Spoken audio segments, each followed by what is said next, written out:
বিল্লাহ। জেনে রাখো, ধর্মে বাড়াবাড়ি করা যাবে না। তবে আল্লাহ তাআলার পক্ষে একমাত্র শুধুমাত্র সঠিক জবাবটাই গ্রহণযোগ্য।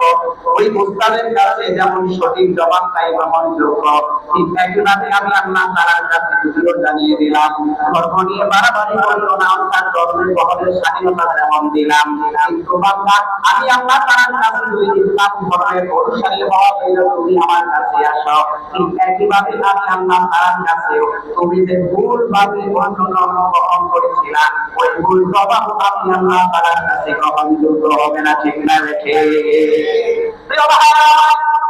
এখন প্রশ্ন হতে পারে, সমাজের মধ্যে অনেক মানুষ আছে ইসলাম ছাড়াও তো আরো অন্যান্য ধর্মের মধ্যে ভালো ভালো জিনিস আছে, ইসলাম ছাড়াও তো গণতন্ত্রের মাঝে অনেক ভালো ভালো জিনিস আছে, সুতরাং গণতন্ত্রের মধ্য দিয়েও ইসলাম প্রতিষ্ঠা করা যায়। কোন মুসলমান যদি এই কথা বলে তাহলে তার ইমানের মধ্যে সমস্যা আছে, এই কথা বলা অপরাধ আছে কিনা তা না। 3 নম্বর পয়েন্টে যে কথাটা বলছিলাম, বরং এই কথা কোন ইসলাম আদি না, আল্লাহ চূড়ান্তভাবে জানিয়ে দিলেন শুধুমাত্র একমাত্র তোমাদের জন্য ইসলাম ধর্মকে আমি আল্লাহ তাআলা মনোনীত করে দিলাম। কিভাবে আল্লাহ তাআলা মনোনীত করলেন? ইসলাম ছাড়া অন্য ধর্মের পালন গ্রহণ করার সুযোগ আছে কিনা, কিংবা অন্য চিন্তাধারা গ্রহণ করার সুযোগ আছে কিনা, এটা বোঝার জন্য আমাদেরকে উদাহরণ পেশ করে বর্তমানে সবচাইতে ভয়ঙ্কর রোগ হচ্ছে ক্যান্সার। কি রোগ ভাই? ক্যান্সার। ক্যান্সার যার হয় এই রোগের নাই কি ক্যান্সার। তারপর অনেক মানুষকে আল্লাহ তাআলা বাঁচাচ্ছে। ক্যান্সারের একটা থেরাপি হচ্ছে কেমোথেরাপি। কি থেরাপি? কেমোথেরাপি। বাংলাদেশের টাকায় হচ্ছে টাকা কত টাকা হবে অনেক রকম আছে, 15,000 20,000 বা আরো অনেক রকম হতে পারে। তবে সব চাইতে দামি যে ক্যান্সারের কেমো, সেই ক্যান্সারের কেমন দাম হচ্ছে 1.5 লাখ থেকে 2 লাখ টাকা, কিন্তু আরো দাম চাইতে বেশি। ওই কেমো প্যাকেটের মধ্যে লেখা আছে এটা মেয়াদ হচ্ছে 1 তারিখ থেকে 10 তারিখ পর্যন্ত। 1 থেকে 10 তারিখের মধ্যে ডাক্তারের কাছে যদি কোনো কাস্টমার এই ওষুধটা কয় ওষুধ পাই, সেটার দাম কত লাখ টাকা হবে? 1.5 লক্ষ টাকা। কিন্তু 10 তারিখ যেদিনা রাস্তা পার হয়ে যাবে, ওই 1.5 লক্ষ টাকার কেবল মূল্য কি 1 টাকাও হবে? কি বলেন? আপনারা এই অবাক হয়ে গেলে ওই 1.5 লক্ষ টাকা কেবল থেরাপি মূল্য আছে, বুঝছেন তো ধারণা? এবার আসুন আল্লাহ পাক বলেন কোন আল্লাহ তাআলা আপনার মাধ্যমে জানিয়ে দিলেন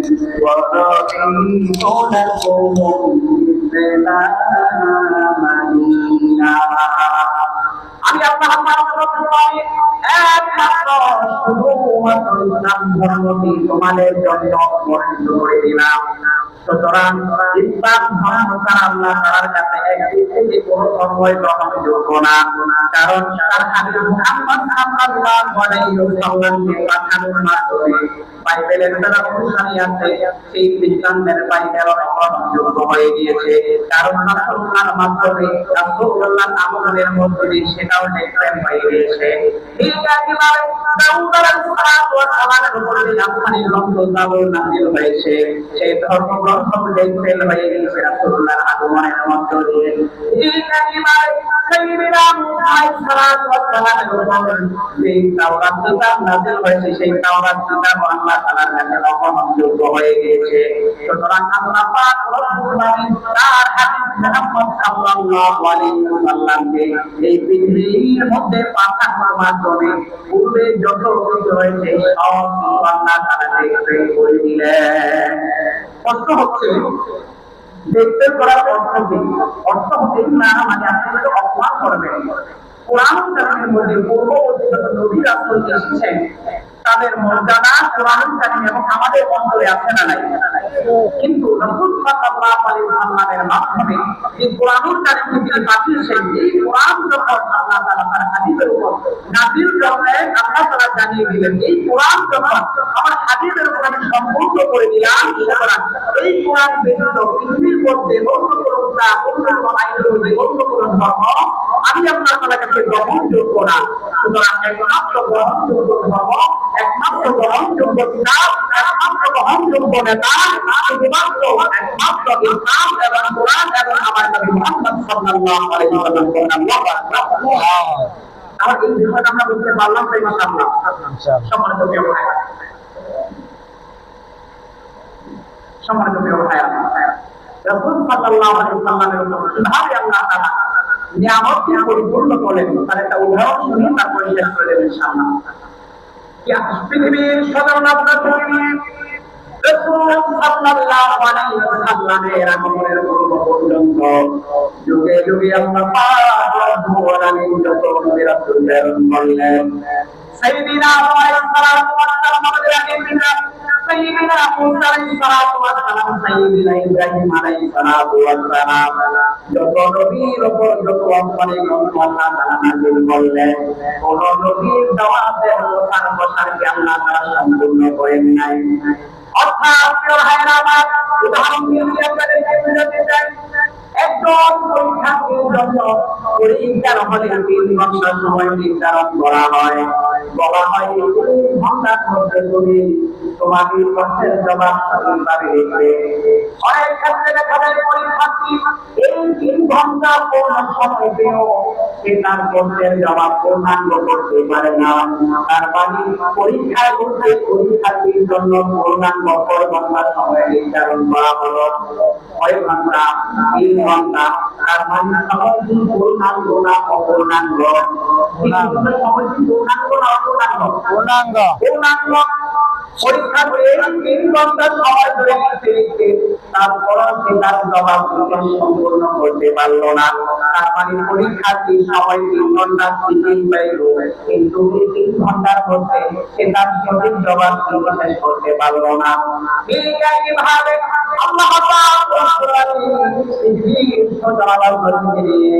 তার প্রিয় হাবিব মুহাম্মদ সাল্লাল্লাহু আলাইহি ওয়াসাল্লামের আগে আজ পর্যন্ত যত নবী রাসূল প্রেরণ করলেন, কোন নবী রাসূলের নির্দিষ্ট সময় পর্যন্ত তার রেফারেন্সের দায়িত্বটি পূর্ণাঙ্গ করতে পারে নাই। অর্থাৎ সাইয়্যিদনা আদম এই ধর্মে প্রচার করেছেন, আল্লাহ পাক রব্বুল আলামিন সাইয়্যিদনা আদমের মাধ্যমে সেটা পূর্ণাঙ্গ করলেন না। যদিও সময় পূর্ণাঙ্গ হয়েছে, কিন্তু তিনি তার রেফারেন্সের দায়িত্ব আল্লাহ তাআলা পূর্ণাঙ্গ করে নাই। সাইয়্যিদনা মুসা আলাইহিস সালাতু ওয়াস সালাম সময় পেয়েছেন অনেক, কিন্তু সেই সময়ের মধ্যে তিনি তার রেফারেন্সের দায়িত্ব পূর্ণাঙ্গ করতে পারে নাই। প্রিয় হাবিব মুহাম্মদ সাল্লাল্লাহু আলাইহি ওয়াসাল্লামের মাধ্যমে আল্লাহ তাআলা মাত্র 23 বছর জিন্দেগির মাধ্যমে মক্কা এবং মদিনার জিন্দেগির মাধ্যমে আল্লাহ পাক রব্বুল আলামিন পবিত্র কোরআনুল কারীমের মাধ্যমে একমাত্র শুধুমাত্র ইসলাম কথাটাকে আল্লাহ তাআলা সম্পূর্ণ করে দিলেন। এজন্য প্রিয় ভাইরা আমার, ইসলাম আমাদের কাছে সবচাইতে প্রিয় এবং ইসলাম একমাত্র আমাদের জন্য মনোনীত ধর্ম। সুতরাং এই কথা বলার পর ইসলাম ছাড়া আমাদের যে আইনগুলি আছে সেগুলো আমরা কিছুটা গ্রহণ করতে পারি। এই সুযোগকে আল্লাহ তাআলা আমাদের জন্য দিয়েছেন নাকি বলেন? এই সুযোগ আল্লাহ তাআলা এই আয়াতুল কারিমার মাধ্যমে বুঝিয়ে দিয়েছেন। প্রিয় ভাইরা আমার, সেজন্য আমাদের সমাজের মধ্যে একজনের বুদ্ধিজীবী তথা পরিচালক আছে, তারা দিন তত্ত্বের মধ্যে বসে বসে ইসলামের বিভিন্ন ভাষণ তৈরি করে মোবাইলের ভাষা দেখেন না, কিছুদিন পর পর মোবাইলের ভাষা আইফোন একটা বের হয়, এই আইফোন দেখে আবার আরেকটা আইফোন বের হয় মার্কেটে, আসে না? ইসলামের মধ্যে এমন কোনো ভাষণ আছে? ইসলামের কোনো ভাষণ হয় না। কিন্তু ইসলাম ছাড়া পৃথিবীর মধ্যে আপনার মধ্যবর্তী আর অন্যান্য যে ধর্মগুলো আছে, খ্রিস্টান ধর্মের যারা অনুসারী, প্রকৃত অনুসারী তো বর্তমানে নাই, খ্রিস্টান ধর্মে অনেক বিভেদ রয়েছে। ঠিক একইভাবে বিভিন্ন ধর্মের বিভিন্ন বিভেদ রয়েছে, কিন্তু ইসলাম ধর্মের মধ্যে আজ পর্যন্ত রয়েছে এবং ভাষণ তৈরি হয়েছে। আমাদের ইসলামকে আমরা মানি না, তারা বলে ইন্টেলিজম ইসলামকে আমরা গ্রহণ করতে চাই। তারা কি বলে? ওরিয়েন্টালিজম। কি বলে তারা? ওরিয়েন্টালিজম ইসলামকে আমরা মানি, ওরিয়েন্টালিজম ইসলাম মানি।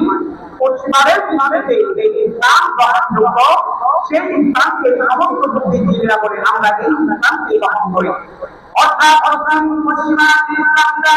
তারা তো আমাদের যারা মহানের অবলম্বনায় চলাফেরা করবে, তারা বলে গণতন্ত্রের মাধ্যমে ইসলামকে তোমরা প্রতিষ্ঠা করো।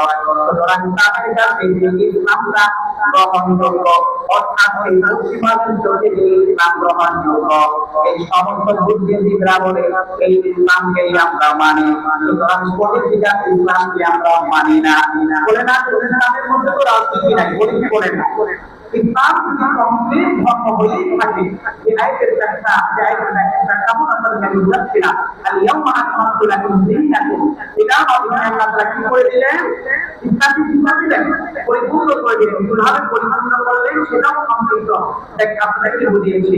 এবং ইসলাম ধর্ম ছাড়া জীবনের কোনো ধর্ম বা অন্য কোনো আইডিওলজি আল্লাহর কাছে গ্রহণযোগ্য আছে, এই শব্দের ব্যাখ্যাও আপনাদেরকে বুঝিয়েছি। সুতরাং এই ইসলাম ধর্ম যদি আমরা পরিপূর্ণ হিসাবে ঘোষণা করি, এবং ইসলাম ধর্ম যদি রাজনীতি না থাকে, তাহলে এই ইসলাম ধর্মকে পূর্ণাঙ্গ বলা যায় না। সুতরাং ইসলাম ধর্মে শুরু থেকে একজন মানুষের মৃত্যু পর্যন্ত জীবন ব্যবস্থা করায় যা কিছুর প্রয়োজন, এই ভাষায় আমরা বলি না কেন, এই সব কিছু আল্লাহ তাআলা ইসলাম ধর্মের মাঝে পূর্ণাঙ্গ করে দিলেন।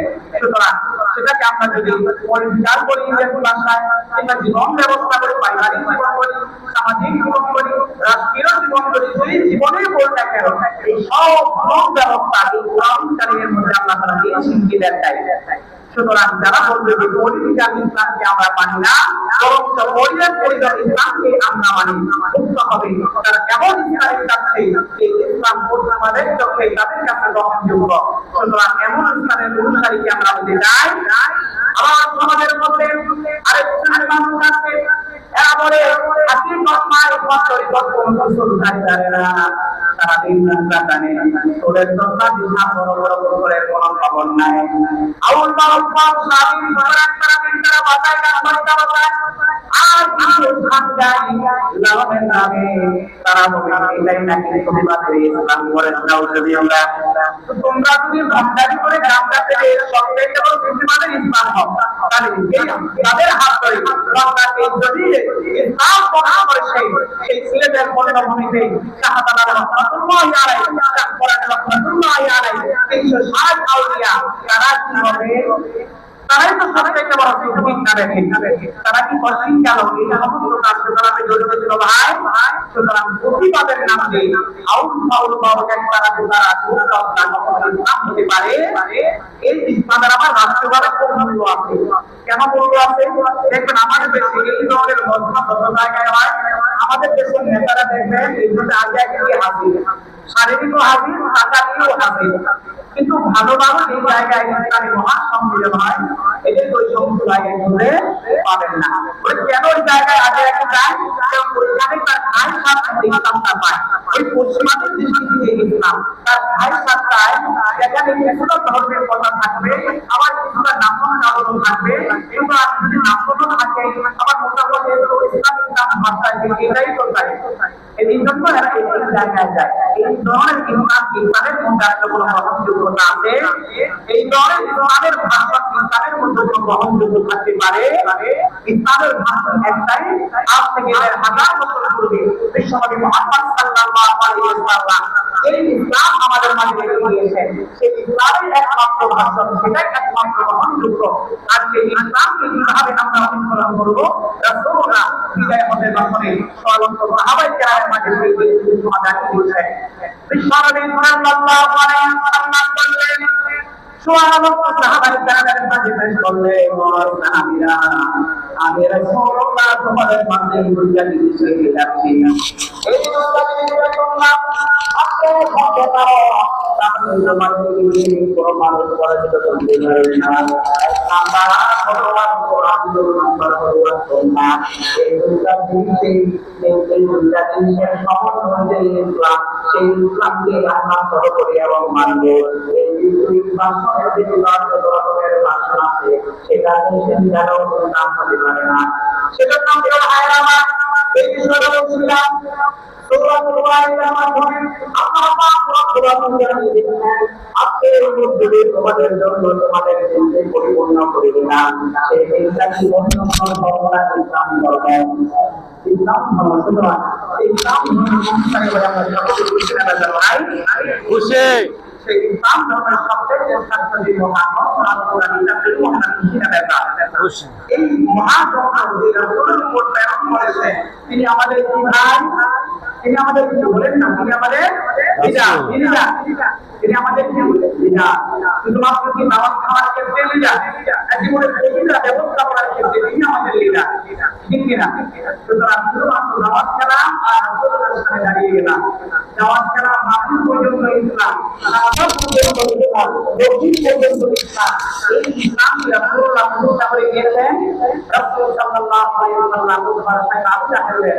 আপনি যে পরিমাণ নির্যাতিত হয়েছে এই ঘটনা আমরা পাই সকলেই জানি যদি রাসূলুল্লাহ ইসলামিক প্রতিষ্ঠা করতেন এত নির্যাতন তিনি স্বীকার করতেন না সর্বশেষ দারুণ নাতোয়ার মাধ্যমে রাসূলুল্লাহ সম্মতিক্রমে সাহেব আবু জাহেল নামে অবশ্যই সিদ্ধান্ত গ্রহণ করলো যে রাসূলুল্লাহর কাছে প্রস্তাব পেশ করা উচিত না যে আমাদের বাতিজা মুহাম্মদ তোমার কাছে তিনটা প্রস্তাব পেশ করবে নাম্বার 1 তুমি যে কথাবার্তা বলছো মনে হচ্ছে তুমি একজন পাগল হয়ে গিয়েছ সুতরাং আমাদের সমাজ থেকে তোমার জন্য সুচিকিৎসার ব্যবস্থা করবো নাম্বার 2 তোমার জন্য 2 নাম্বার প্রস্তাব তুমি যদি এই মক্কার কোনো ক্ষমতা দাও এই ক্ষমতা তোমার হাতে আমরা বসিয়ে দেব নাম্বার 3 তুমি যদি কোনো সম্পদের রমণী নারী দাও সেই নারী তোমার হাতে আমরা বসিয়ে দেব তোমার কাছে একটাই শর্ত সেই শর্তটা হলো তুমি তোমার দাওয়াত দিন দাও সমস্যা নাই কিন্তু আমাদের আমাদের মধ্যে আমাদের যে পূর্বপুরুষদের যে ব্যক্তিগুলো আছে সেগুলো তুমি বিরুদ্ধাচরণ করিও না আমাদের ধর্ম বিশ্বাসের তুমি বিরুদ্ধাচরণ করিও না রাসূল কি চাইলে পারতেন না এই 3 প্রস্তাবে এক প্রস্তাব গ্রহণ করতে পারতেন না ভাই পারতেন কিনা রাসূল সাল্লাল্লাহু আলাইহি ওয়াসাল্লাম কোনো প্রস্তাবে গ্রহণ করলেন না রাসূল সাল্লাল্লাহু আলাইহি ওয়াসাল্লাম কি করলেন সেই প্রতিপূজার বিরুদ্ধে তৎকালীন সময় সবচাইতে বড় মুসলিমদের সেই মূর্তির বিরুদ্ধে রাসূলুল্লাহ একাই সংগ্রামে নেমে পড়লেন যার ফলশ্রুতিতে তিনি তার মাতৃভূমির দেশ থেকে তাকে বিতাড়িত হতে হয়েছে সর্বশেষ মদিনাতের জিন্দেগির মাধ্যমে ৬৩টা যুদ্ধের মাধ্যমে গাজওয়া খালিদার মাধ্যমে সর্বশেষ চূড়ান্তভাবে ইসলামকে প্রতিষ্ঠা করার মধ্য দিয়ে তিনি যে ইসলাম রেখে দিয়েছেন সেই ইসলামের প্রকৃত ইসলাম এছাড়া অন্য কোনো ইসলাম আমাদের কাছে গ্রহণযোগ্য হতে পারে না রাসূল তো সেই 3 প্রস্তাবের এক প্রস্তাব গ্রহণ করতেই হতে পারে ইসলামের শুধুমাত্র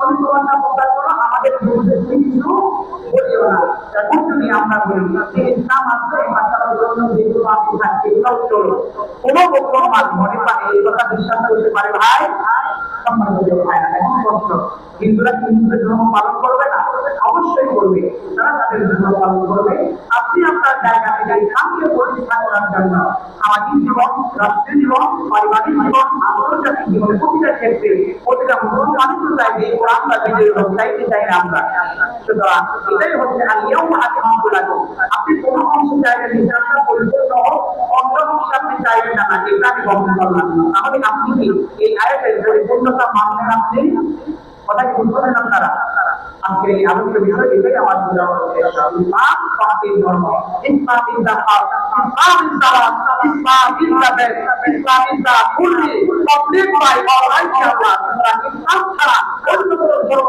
কোনো মুসলমানের কাছে গ্রহণযোগ্য হতে পারে না ইসলামের সাথে কেবল মাত্র মুসলমানদেরকে সামনে পথ দেখাতে পারে সুতরাং আগামী সময় হবে আল কুরআনের আলো শুধুমাত্র মাহফিলে নয় আল কুরআনের আলো তারা সংসদ পর্যন্ত আমরা দেখতে চাই লিল্লাহি তাকবীর আল্লাহু তাকবীর আল কুরআনের আলো